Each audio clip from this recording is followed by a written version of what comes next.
வணக்கம். ஸ்ரீத தமிழ் சேனல் உங்களை வரவேற்கிறது.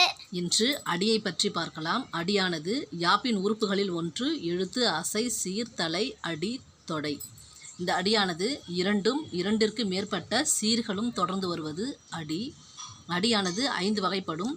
2 சீர்களை கொண்டது குறளடி, 3 சீர்களை கொண்டது சிந்தடி, 4 சீர்களை கொண்டது அளவடி அல்லது நேரடி, 5 சீர்களை கொண்டது நெடிலடி, 6 சீர் அல்லது அதற்கு மேற்பட்ட சீர்களை கொண்டது கழி நெடிலடி. கழி என்றால் நீண்ட. 2 குறள், 3 சிந்து, 4 அளவடி, 5 நெடிலடி, 6க்கு மேற்பட்டது கழி நெடிலடி. நேற்றைய தினம் திருக்குறளை பற்றி போட்டிருந்தேன். அதில் ஜியு போப் ஆங்கிலத்தில் முழுவதுமாக மொழிபெயர்த்தார். வீரமாமுனிவர் மட்டும் அறம் பொருளை பற்றி மொழிபெயர்த்திருப்பார். இதில் ஒரு நபர் கமெண்ட் கொடுத்துருந்தாங்க, புரிஞ்சுக்குங்க. நன்றி, வணக்கம்.